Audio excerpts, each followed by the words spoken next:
Olá, meus queridos leitores do canal Milê! Bem-vindos a mais um vídeo do nosso canal. Eu sou a Miriam e hoje nós vamos com explicações, comentários e reflexões do capítulo 5 de Apocalipse.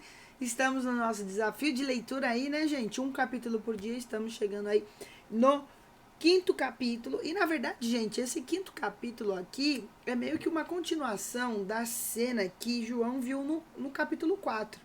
Né? No capítulo 4 nós vimos aí que ele teve a visão do trono no céu. E agora ele fala sobre o livro e o cordeiro. E ele começa aqui falando assim, o primeiro versículo, né? Então vi na mão direita daquele que estava sentado no trono, né? Então, nós vimos aí no capítulo anterior a questão de como era o trono, a questão do arco-íris, falou sobre, descreveu a aparência ali de quem estava no trono, como a questão ali das pedras, né, de jaspe e tudo mais. Então, é meio que uma continuação, tá certo? E aí, o que acontece? Ele fala assim, né, aquele que está sentado no trono, com um livro em forma de rolo, escrito é, escrito de ambos lados e selado com 7 selos. Vi um anjo poderoso proclamando em alta voz: quem é digno de romper os selos e de abrir este livro? Quem é digno? Né? Algo interessante que a gente precisa entender. Que livro é esse? Né? Que livro é esse, Miriam, que ele está segurando aí? É o livro da história, gente. Esse livro é o livro aí dos mistérios divinos, do planejamento de Deus, dos propósitos de Deus para a história. Tá tudo lá, tá nesse livro. E acho que é algo interessante para a gente pensar, né? Porque o homem não consegue discernir a história, né? Todo mundo tem aí teorias e de como vai ser, de como que realmente vai acontecer e tudo mais. E tá tudo nesse livro. Tá a história, os mistérios, o planejamento de Deus, os propósitos de Deus, está tudo aí. Então é algo pra gente se pensar, né? Que tá tudo na mão de Deus. E aí o anjo poderoso está perguntando aí, ó, quem é digno? E aí ele vê que o que ele não encontra ninguém, gente. Ele não encontra ninguém digno de abrir o livro. E aí no 5 fala que João, no 4, né, versículo 4, eu chorava muito porque não se encontrou ninguém que fosse digno de abrir o livro e de olhar para ele. E às vezes, né, Deus, algo pra gente se pensar, né, porque às vezes Deus procura pessoas para fazer algumas coisas e às vezes ele não encontra ninguém digno, ou às vezes ele não encontra ninguém disponível. Às vezes, né, quando a gente fala eis-me aqui, eu vou dar, né, fazer uma reflexão aqui, né, até fugindo um pouquinho, mas quando a gente fala eis-me aqui pro Senhor, muitas vezes a gente acha que a gente tem que estar pronto, preparado. E na verdade a gente tem que estar disponível. Né? Porque aí, você falando eis-me aqui, o Senhor vai te capacitar, o Senhor vai te usar, o Senhor vai te fortalecer, vai te dar sabedoria. Ele quer disponibilidade.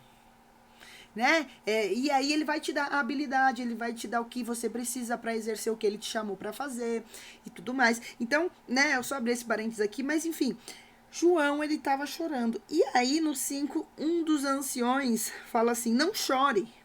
Eis que o leão da tribo de Judá, a raiz de Davi, venceu para abrir o livro e todos os seus selos. Quem que é o leão da tribo de Judá, a raiz de Davi? Jesus. Jesus que venceu para abrir o livro. O que ele venceu? Ele venceu a morte. Né? Miriam, por que está chamando ele de leão da tribo de Judá? Davi. Né? É algo que a gente precisa entender, a linhagem de Jesus. Jesus veio aí da linhagem de Davi, da tribo de Judá, do leão da tribo de Judá. Então, ele está sendo referido a isso, né? Da onde que ele vem, quem que ele é. E aí, a partir do 6, Jesus ele é chamado de cordeiro. Em vez de leão, ele está aqui como cordeiro. Isso é algo também interessante, ele fala, né? Ó, vi um cordeiro que parecia estar, parecia ter estado morto em pé, no centro do trono, cercado pelos 4 seres viventes, pelos anciões. Ele tinha 7 chifres e 7 olhos, que são os 7 Espíritos de Deus enviados em toda a terra. O número 7, gente, ele representa, né, um número completo, a completude. O chifre aí, a gente pode, ele representa o quê? É a questão de força, de poder, de autoridade. E, né, mostra o quê? Que ele é onipotente, que ele é irresistível, que ninguém pode deter Jesus, esse cordeiro que está sendo descrito aqui, que é Jesus.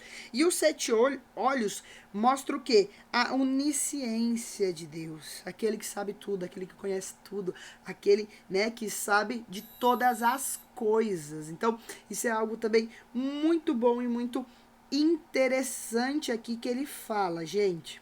E aí, o que acontece? Vamos aqui. O que tá faltando aqui?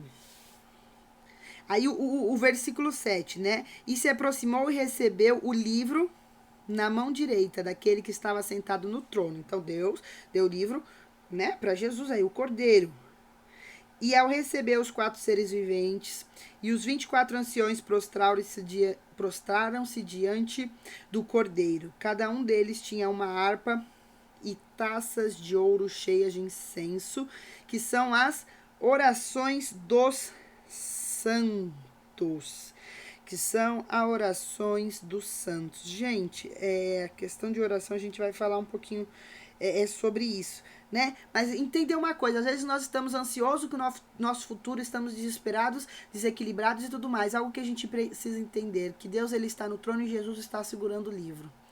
Ok? E quando a gente começa a entender isso, que o nosso destino, né, o livro ali da história, de tudo, está na mão de Jesus, nós temos que orar confiamente. Nós oramos confiamente. Algo que a gente precisa entender é que a oração move todas as coisas. E aqui tá falando, né, que as taças são cheias de incenso, que são as orações dos santos. As nossas orações, elas não são desperdiçadas, elas estão em taças. Isso é tão lindo, isso é tão maravilhoso. Eu não sei se você já parou para pensar isso, eu não sei se você gosta de orar, mas a oração é algo que é o oxigênio do crente, né? O oxigênio da pessoa que tem um relacionamento com Deus.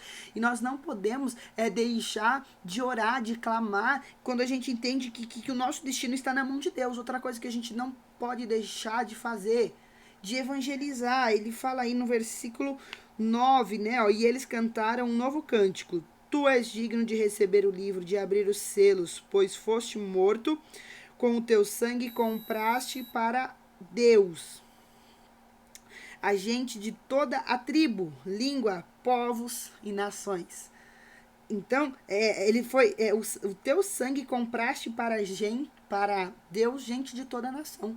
Jesus morreu na cruz por todos, e todos precisam ouvir esse evangelho, todos precisam ouvir as boas novas do evangelho, e isso é maravilhoso, gente.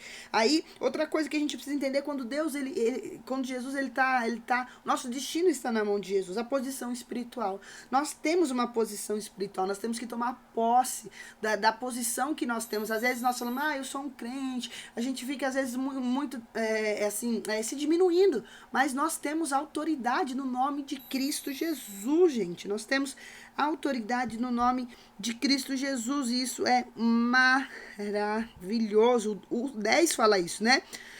Tu os concedeste reino e sacerdotes para o nosso Deus, e eles reinarão sobre a terra. Nós vamos reinar sobre a terra, nós temos autoridade. E a autoridade não é não é no nosso nome, mas é no nome do Senhor Jesus. E, gente, isso não tem dinheiro que pague. Não é verdade? Não tem dinheiro que pague. E algo interessante aqui também, que fala o quê? Nós dedicarmos tudo que nós somos. Nós dedicarmos tudo que nós somos. O 11 fala assim, né? Então olhei e vi a voz de muitos anjos, de milhares e milhões de milhões. Eles rodeavam o trono, bem como os seres viventes e os anciões, e cantavam em alta voz. Digno é o cordeiro que foi morto de receber poder, riqueza, sabedoria, força, honra, glória e louvor. Então, né, digno de o cordeiro que é digno, ele foi morto, né? Ele foi que foi morto e receber poder, riqueza, sabedoria, força. Será que nós temos dedicado tudo que nós temos, tudo que nós somos para o Senhor Jesus, dedicado ao cordeiro, a nossa riqueza, a nossa sabedoria, a nossa força, o nosso louvor, a nossa glória? É algo pra gente se pensar, não é verdade? E nesse capítulo 6, gente, 5, desculpa, no capítulo 5, eu não sei se você percebeu isso, mas em todo momento ele é um louvor e uma adoração, né? Aquele que está sentado no trono, aquele que é digno, o cordeiro, seja o louvor, seja a honra, seja a glória, para todos sempre amém. Os 4 seres viventes dizem amém. Isso, esse capítulo 5, ele é um louvor, é uma adoração ao Senhor Jesus, né, que está com o livro está com ele, isso é algo muito lindo, e Deus está no trono. Então, não tenha medo, não fique inseguro com o que vai acontecer no futuro, o que vai acontecer, saiba que Jesus, ele está no controle, Deus, ele está no trono, ele está cuidando da sua vida, ele tem grandes coisas para fazer na sua vida, saiba, não deixe o medo e a ansiedade tomar conta de você, mas viva para Jesus, fale de Jesus, seja uma carta viva do evangelho, dedique tudo que você tem, tudo que você é a ele, porque só ele é digno de receber a nossa adoração, o nosso louvor, a nossa força, a nossa riqueza, o nosso conhecimento, a nossa sabedoria, só ele é digno. Tá bom, gente? Eu acho que é isso aqui. Meu computador, ele está apitando. Não sei se vocês estão ouvindo aí. Ele está apitando, eu não sei porquê. Então eu vou desligar aqui. Deixa o seu like, se inscreve antes que eu perca o meu vídeo que eu acabei de gravar pra vocês. A gente se vê amanhã. Convide mais alguém pra fazer junto. Ainda dá tempo. Eu acredito que ainda dá tempo se tem alguns corajosos aí que querem ler conosco Apocalipse. Eu espero que esse vídeo tenha abençoado e edificado a sua vida, tá bom? Um beijo no seu coração. Tchau.